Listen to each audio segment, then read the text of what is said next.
कार्बनिक यौगिकों का वर्गीकरण। Classification of organic chemistry. Organic chemistry वे यौगिक जो कार्बन तथा हाइड्रोजन से मिलकर बने होते हैं कार्बनिक यौगिक कहलाते हैं तथा ऐसे यौगिक के व्युत्पन्न भी कार्बनिक यौगिक कहलाते हैं एवं इन यौगिकों से संबंधित रासायनिक कार्बनिक रसायन कहलाते हैं। कार्बनिक यौगिकों का वर्गीकरण। कार्बनिक यौगिकों को निम्नलिखित दो प्रकार से वर्गीकृत किया जाता है। कार्बन परमाणु की श्रृंखला के आधार पर। नंबर 2, कार्बनिक यौगिकों के रासायनिक संगठन के आधार पर।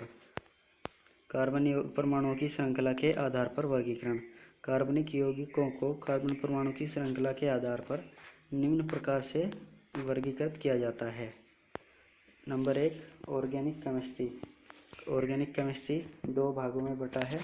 Open chain compound, closed chain compound. उसके बाद क्लोज्ड चेन कंपाउंड भी दो भागों में बटा है। Homocyclic compound, heterocyclic compound. उसके बाद होमोसाइक्लिक कंपाउंड भी दो भागों में बटा है। Aromatic compound, alicyclic compound. अब देखते हैं इनके डेफिनेशन। नंबर 1 पर है open chain compound. Open chain compound वे कार्बनिक यौगिक जिनमें कार्बन परमाणुओं की श्रृंखला खुली श्रृंखला होती है, अर्थात श्रृंखला का प्रथम तथा अंतिम कार्बन परमाणु केवल एक ओर से किसी अन्य कार्बन परमाणु से जुड़ा होता है, तब ऐसे कार्बनिक यौगिक खुली श्रृंखला यौगिक कहलाते हैं। इन यौगिकों को एलिफैटिक कंपाउंड भी कहा जाता है। फॉर एग्जाम्पल, निम्न यौगिक खुली श्रृंखला यौगिक है।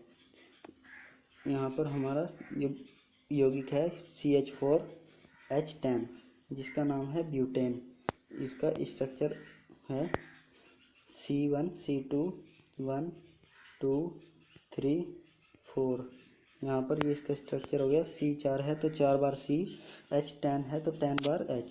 तो यहाँ पर आप एक बार इनकी काउंटिंग कर लीजिए। 1 2 3 4 C4 है, 1 2 3 4 5 6 7 8 9 10, H 10 है। ये हो गया हमारा ओपन चैन कंपाउंड। इसके बाद क्लोज्ड चैन कंपाउंड। क्लोज्ड चैन कंपाउंड वे कार्बनिक यौगिक जिनमें कार्बन परमाणुओं की बंद श्रृंखला होती है, अर्थात श्रृंखला का प्रत्येक कार्बन परमाणु कम से कम दो ओर से दो अन्य कार्बन परमाणुओं से जुड़ा होता है, तब ऐसे यौगिक बंद श्रृंखला यौगिक कहलाते हैं। इन यौगिकों को साइक्लिक कंपाउंड भी कहते हैं। बंद श्रृंखला यौगिकों को पुनः दो भागों में विभाजित किया गया है। Number 1, homocyclic compound. Homocyclic compound की डेफिनेशन है वे चक्रीय कार्बनिक यौगिक जिनके कार्बन परमाणुओं के चक्र में समानता होती है, अर्थात चक्र के समस्त परमाणु एक समान होते हैं, तब वे यौगिक समचक्रीय यौगिक कहलाते हैं। समचक्रीय यौगिकों को दो भागों में बांटा गया है। इनको फिर से दो भागों में बांट दिया गया है। नंबर 1 पर है एरोमेटिक कंपाउंड। वे समचक्रीय यौगिक कार्बनिक यौगिक जिनमें कम से कम 6 कार्बन परमाणु उपस्थित होते हैं तथा इन कार्बन परमाणुओं के मध्य एकल तथा द्विसहसंयोजक बंध एकांतर क्रम में लगे होते हैं तथा कार्बन परमाणु षटकोण संरचना या हेक्सागोनल स्ट्रक्चर, जिसे बेंजीन चक्र कहा जाता है, में व्यवस्थित रहते हैं, तब ऐसे यौगिक एरोमेटिक यौगिक कहलाते हैं। For example, benzaldehyde C6H5CHO aromatic यौगिक हैं। यहाँ पर बेंजेल्डिहाइड का ये स्ट्रक्चर है जो बेंजीन स्ट्रक्चर का होता है। बेंजीन स्ट्रक्चर आपने देखा होगा। बेंजीन स्ट्रक्चर इस तरीके से होता है। यहाँ पर इसमें 6 कोने यानी कि षटकोणीय होता है, जिसे हम इंग्लिश में हेक्सागोनल भी कहते हैं। यहाँ पर हर एक कोने पर C होता है और उसके साथ में H होता है। ये होता है हमारा बेंजीन। तो बेंजीन के स्ट्रक्चर के सेम जैसा ये बेंजेल्डिहाइड है, बस इसमें यहाँ पर H के स्थान पर यहाँ पर CHO यानी कि ये यहाँ पर H था, उसके स्थान पर यहाँ पर एल्डिहाइड यानी कि CHO ग्रुप जुड़ा हुआ है।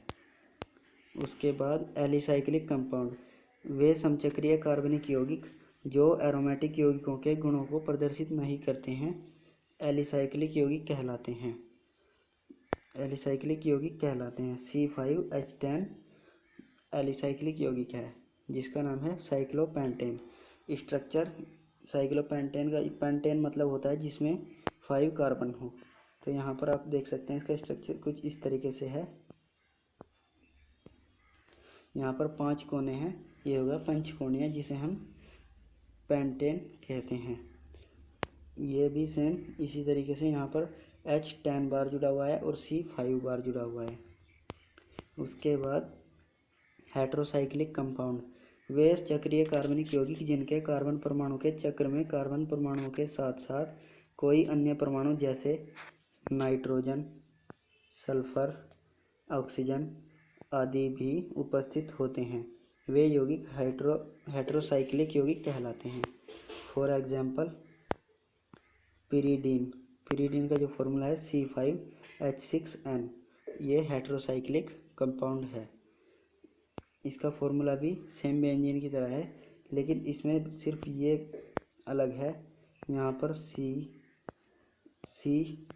सी 5 बार जुड़ा हुआ है और उसके बाद यहाँ जो नीचे का कोना है यहाँ साइड में इस पर N जुड़ा हुआ है जिसे हम बोलते हैं पिरीडीन। उसके बाद रासायनिक संगठन के आधार पर वर्गीकरण, कार्बनिक यौगिकों को उनके रासायनिक संगठन के आधार पर निम्नलिखित 2 भागों में विभाजित किया गया है। Number 1 hydrocarbon compound, number 2 functional group compound. Functional group compound, hydrocarbon compound वे कार्बनिक यौगिक जो केवल कार्बन तथा हाइड्रोजन से मिलकर बने होते हैं हाइड्रोकार्बन यौगिक कहलाते हैं। उसके बाद एग्जाम्पल, उदाहरण के लिए CH4 C2H6, CH4 C2H6 C6H6 C6H5 CH3 आदि हाइड्रोकार्बन यौगिक हैं। हाइड्रोकार्बन यौगिकों को पुनः 2 भागों में विभाजित किया गया है। नंबर 1 है सेचुरेटेड हाइड्रोकार्बन, नंबर 2 है अनसेचुरेटेड हाइड्रोकार्बन, जिन्हें हिंदी में संतृप्त हाइड्रोकार्बन और असंतृप्त हाइड्रोकार्बन बोलते हैं। सेचुरेटेड हाइड्रोकार्बन, वे हाइड्रोकार्बन यौगिक जिनमें समस्त कार्बन परमाणु परस्पर एकल सहसंयोजक बंध द्वारा जुड़े होते हैं संतृप्त हाइड्रोकार्बन कहलाते हैं। मतलब जो कार्बन सिंगल बॉन्ड के साथ जुड़े होते हैं उन्हें हम संतृप्त हाइड्रोकार्बन कहते हैं। फॉर एग्जाम्पल CH4 C2H6 आदि संतृप्त हाइड्रोकार्बन हैं। यहाँ पर CH4 ये हो गया संतृप्त हाइड्रोकार्बन, उसके बाद C2H6 ये भी संतृप्त हाइड्रोकार्बन। उसके बाद अनसेचुरेटेड हाइड्रोकार्बन, वे हाइड्रोकार्बन यौगिक जिनमें कम से कम 2 कार्बन परमाणु परस्पर द्विसहसंयोजक बंध अथवा त्रिसहसंयोजक बंध के द्वारा जुड़े होते हैं असंतृप्त हाइड्रोकार्बन कहलाते हैं। फॉर एग्जाम्पल C2H4 C3H6 आदि असंतृप्त हाइड्रोकार्बन हैं। स्ट्रक्चर देखिए, यहाँ पर C डबल बॉन्ड के साथ जुड़ा है, उसके बाद सिंगल बॉन्ड, यहाँ single bond single bond single bond, यहाँ इसमें सिंगल और डबल दोनों तरीके के बॉन्ड है। ये हो गया अनसेचुरेटेड हाइड्रोकार्बन। इसमें भी C3H6 में यहाँ C का डबल बॉन्ड है, single single single single single, बाकी सब सिंगल बॉन्ड है, ये भी अनसेचुरेटेड हाइड्रोकार्बन। उसके बाद आता है हमारा फंक्शनल ग्रुप कंपाउंड, वे कार्बनिक यौगिक जिनमें हाइड्रोकार्बन के साथ साथ कोई क्रिया करने वाला समूह अर्थात क्रियात्मक समूह भी उपस्थित होता है, तब वे कार्बनिक यौगिक क्रियात्मक समूह के यौगिक कहलाते हैं। किसी कार्बनिक यौगिक का वह भाग जिस पर उस यौगिक के गुण निर्भर करते हैं अर्थात जिसके कारण उसमें अधिकांश अभिक्रियाएं होती हैं क्रियात्मक समूह कहलाता है।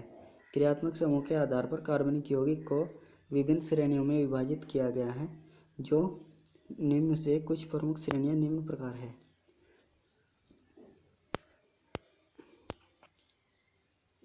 फंक्शनल ग्रुप, ये हो गया फंक्शनल ग्रुप। इधर सीरीज, फंक्शनल ग्रुप सीरीज, यहाँ पर हमारा COOH जिसे हम बोलते हैं carboxylic acid, CHO aldehyde, OH alcohol, CO ketone, O ether, COO ester, NH2 amine, NO2 nitro, COCl acid chloride, CONH2 amide, CN cyanide, NC isocyanide, X ClBr halogen. ये हमारे कुछ क्रियात्मक समूह हैं। तो धन्यवाद दोस्तों, आज के लिए इतना ही काफ़ी। मिलते हैं नेक्स्ट वीडियो में। अगर आपको हमारा वीडियो पसंद आया हो तो वीडियो को लाइक करें और चैनल को सब्सक्राइब करें। धन्यवाद।